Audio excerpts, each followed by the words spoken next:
पूर्णिया से नवनिर्वाचित सांसद पप्पू यादव शुक्रवार को दरभंगा पहुंचे, जहां उनके समर्थकों के द्वारा उनका भव्य स्वागत किया गया। इस अवसर पर जीत का जश्न मनाते हुए पप्पू यादव के समर्थकों को लड्डू खिलाकर जीत की बधाई दी गई। पत्रकारों से बात करते हुए पप्पू यादव ने नरेंद्र मोदी को तीसरी बार प्रधानमंत्री बनने की बधाई देते हुए कहा कि देश की जनता ने नरेंद्र मोदी को बहुमत दिया है। यह इसलिए क्योंकि उनके नाम पर चुनाव लड़ा गया। उनके नाम पर 65 से 70 सीट कम आए।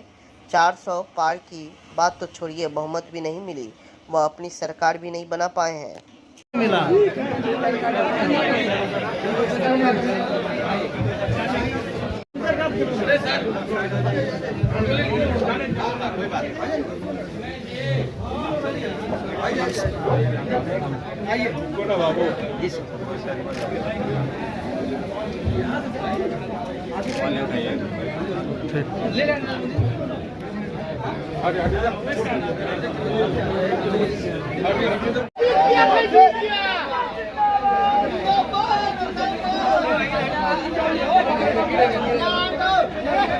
पप्पू यादव जिंदाबाद।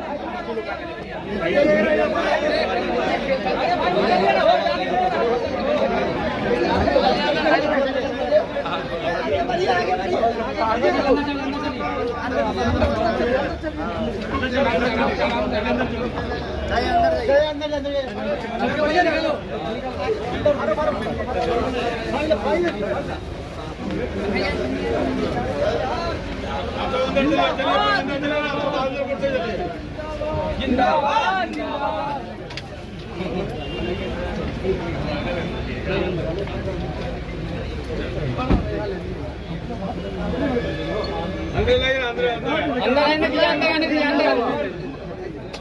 अंदर बाबा अंदर से सामने जाइए।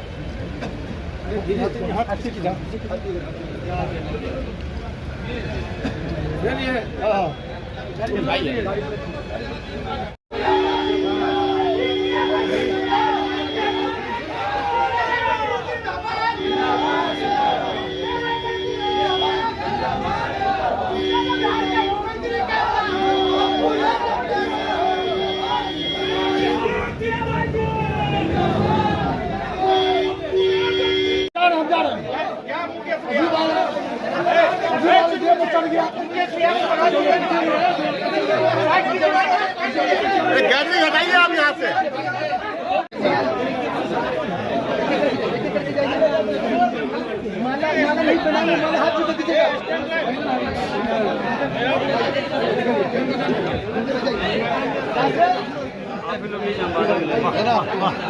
नहीं आपको हम कर लेंगे।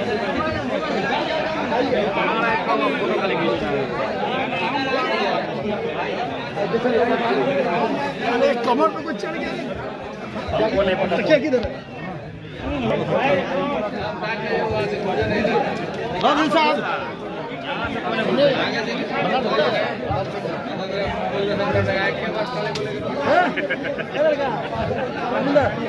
यहाँ पे घुस उठ गए, घुसी को चढ़ जाए लाइव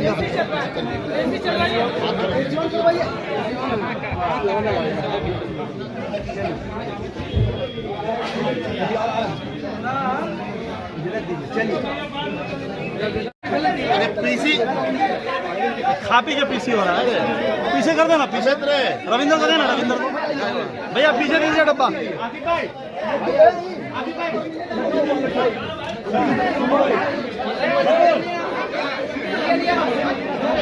अमित भैया 2 पीस दो।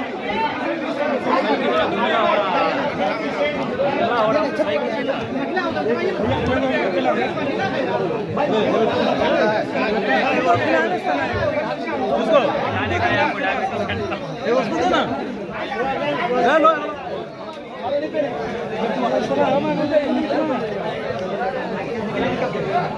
ना, प्यार मोहब्बत बाटे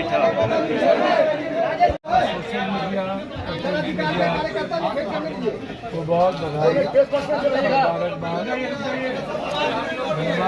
सच्चाई का साथ मुझे बहुत ऊर्जा मिली। सब समाज के लोगों ने खासतौर पर सभी जात के युवाओं में जो पागलपन था नहीं बताओ सभी जात के धर्म बढ़ते भरोसा पप्पू यादव के प्रति थी वह अपने बच्चों को और उससे भी ज़्यादा चली आदिवासी मुसलमान के भीतर जो एक लहर थी पागलपन था। ये तीनों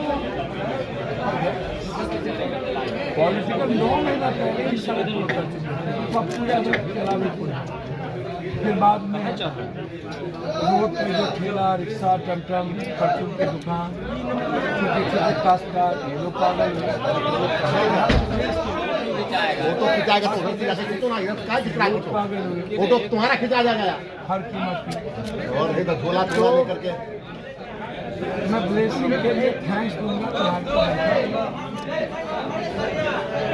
सीमांचल पूर्णिया कोसी मिथिला की जनता को कि आपके सहयोग और ब्लेसिंग से ये जीत है और ये जनता की जीत है सर्व समाज की जीत है। आज़ाद हिंदुस्तान में पहली बार बिना जात धर्म बिना हिंदू मुसलमान के बिना क्षेत्र बिना भाषा सब एक ही परिवार के थे और सिर्फ बेटे के। मैं हिंदुस्तान बिहार का बेटा ही रहना चाहता हूँ कभी राजनीति नहीं आया और एक सेवा लेके दूसरी बात मैं अपेक्षा जनता की बिहार की जनता की ओर आज बिहार के मुख्यमंत्री ने एनडीए के नेता के रूप में जो नरेंद्र मोदी चुने गए हैं उनका समर्थन किया और भरोसा जताया है तो जरूर मदद मिलेगी बिहार को। तो हम मुख्यमंत्री जी और चिराग जी दोनों से आग्रह करेंगे समाज जिन लोगों ने सपोर्ट किया है सबसे पहले विशेष राज अब तो आप बार्गेनिंग पावर में हैं। अब तो ये मोदी की सरकार नहीं है एनडीए की सरकार 10 साल चली मोदी जी की सरकार अब एनडीए की सरकार अब मोदी की सरकार। तो जब एनडीए की सरकार है और हम उस वक्त में कह रहे थे कि 2030-35 से ज़्यादा सीट नहीं आएगा मैंने पहले भी आपको स्वीकार किया 2040 और मैंने यह बात कही थी कि भाजपा अकेले सरकार नहीं बनी। तो हम अपेक्षा करते हैं कि विशेष राज विशेष पैकेज और मिथिला कोसी सीमांचल को बचाने के लिए हाई डैम का निर्माण बाढ़ से मुक्ति आवश्यक है और कोसी मिथिला सीमांचल के लिए मखान और मक्का पर फैक्ट्री जो बंद पड़े फैक्ट्री हैं वो चाहे जितनी फैक्ट्रियां बंद हो चीनी मिल हो दरभंगा भगवानी की सारी चीनी मिल हो पेपर मिल हो मैं अपेक्षा करता हूं कि यहाँ के युवाओं के रोजगार के लिए आप सभी चीनी मिल को खोलें।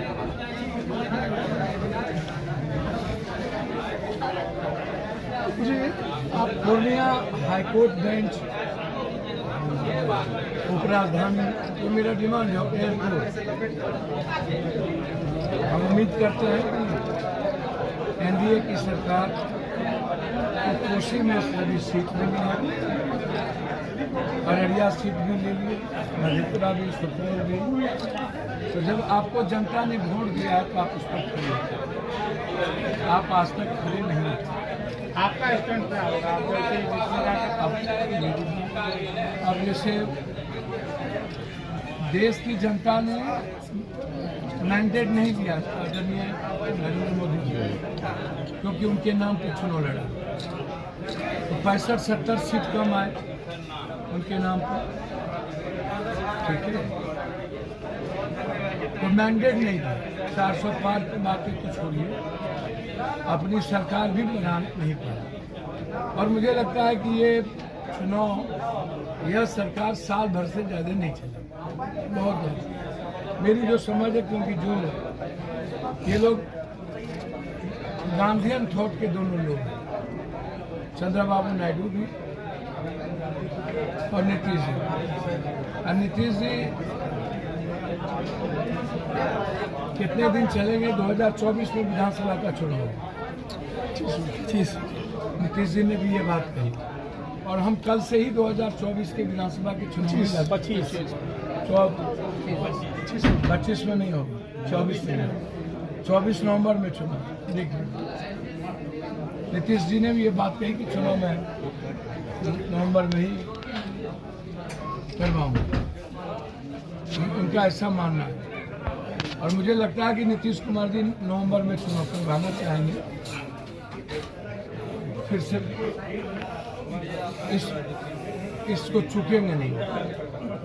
उनको लगेगा अभी जो हमारी सीट मिली है इसमें विधानसभा का डुबकी लगा लो, तो तब तक तो ये गठबंधन है। और चंद्रबाबू नायडू जी को जब लगेगा कि साउथ में मोदी जी का असर गलत हो रहा है, तो नायडू जी भी भागे। जैसे बीजू जनता दल का, कई बार बीजू जनता दल के नेता ने मोदी जी को सपोर्ट किया हर मुद्दे पर। अंत क्या हुआ?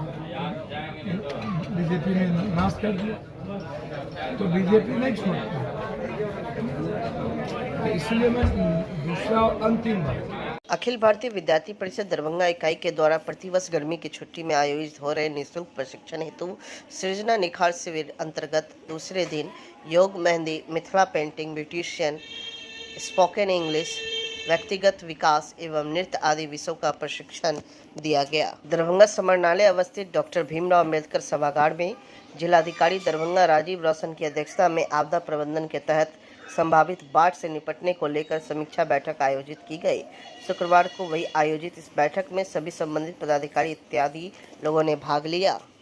सिटी एसपी शुभम आर्य का शुक्रवार को लगा जनता दरबार। दरभंगा के कई थाना क्षेत्र से अच्छी संख्या में पहुंचे थे फरियादी। बारी बारी से सभी को नगर पुलिस अधीक्षक ने बुलाकर किया गया जन सुनवाई और उचित कार्रवाई कर दिया गया आश्वासन। आपको जानकारी दे दें, नगर पुलिस अधीक्षक दरभंगा के द्वारा प्रत्येक कार्य दिवस पर आम लोगों की समस्या की सुनवाई की जाती है तथा उनके शिकायत का त्वरित निष्पादन किया जाता है। इसी क्रम में दिनांक 7/6/2024 को क्रमशः जाले थाना में 5, लहरियासराय थाने का 4, बहादुरपुर थाने का 4, नगर थाने का 2, कमतौल थाने का 2, केवटी थाने का 2, सिंगवाड़ा थाने का 4, विश्वविद्यालय थाना का 4, अशोक पेपर मिल थाने का 2, हायाघाट थाने का 2, मब्बी थाने का 1, सिमरी थाने का 1, कुल 33 फरियादी के समस्या की सुनवाई की गई और उनके निराकरण हेतु संबंधित को आदेशित किया गया। हम गाड़ी दिए चलाने के लिए समीम नद्दाफ को, और वो गाड़ी का महीना हमको देना बंद कर दिया।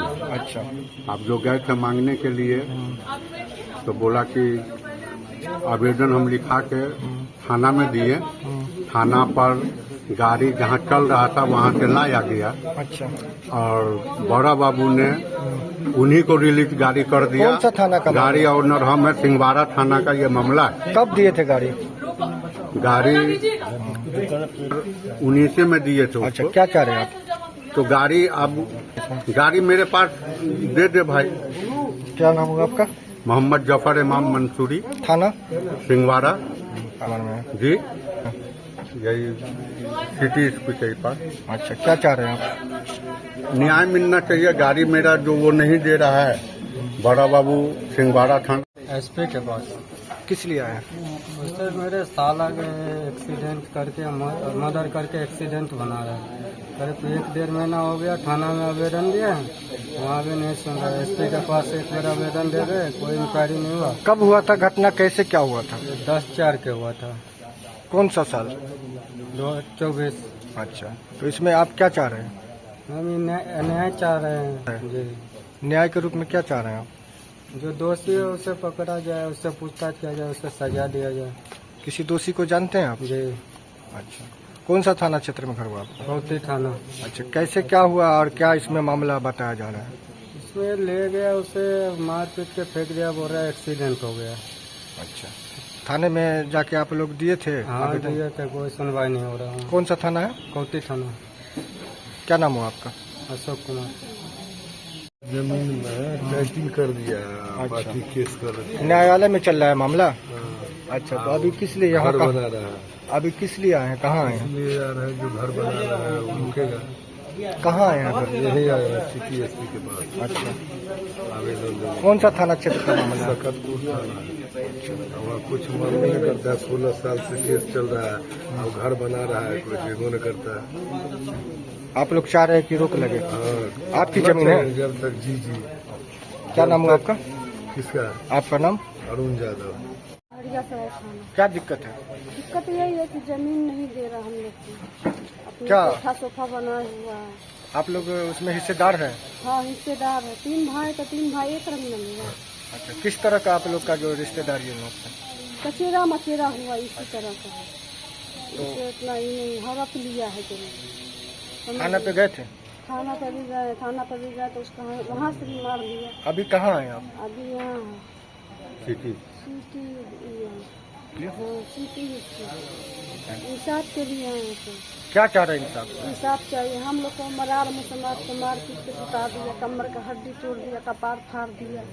आज से 6 महीना पहले बार बार लड़ाई झगड़ा करता है। 12 बजे रात में जमीन नहीं देता है, गलत नियत से घुस। पप्पू यादव का भव्य स्वागत झंझारपुर और मधुबनी आगमन के बाद वहां उनके साथियों ने खूब स्नेह दिया। वही उन्होंने कहा, आप लोगों का स्नेह और सम्मान मेरे लिए ऊर्जा है। आप सबों का कोटि कोटि प्रणाम। अनुमंडल अग्निशमन बिरौल के अंतर्गत ग्राम बल्ठा, पंचायत बिरौल, वार्ड 3, थाना बिरौल, ग्रामीणों के बीच मॉक ड्रिल किया गया एवं पैम्पलेट वितरण किया गया। अनुमंडल अग्निशमन दरभंगा के केवटी थाना अंतर्गत ग्रामीणों एवं दुकानदारों के बीच मॉक ड्रिल कराया गया तथा पैम्पलेट वितरण किया गया। नमस्कार, मैं वीना पांडे, सदस्य कृष्ण कन्हैया अमर सेवा संस्थान रामबन दरभंगा की तरफ से आप सभी भाई बहनों, माताओं का हार्दिक अभिनंदन करती हूँ। भाई बहनों, मुझे ये बताते हुए बहुत खुशी हो रही है कि आज कार्यालय में संस्था के सचिव महोदय श्री कन्हई कांझा और शैक्षणिक विभाग के प्रभारी श्री संजीव ठाकुर जी हम सब के बीच उपस्थित हैं।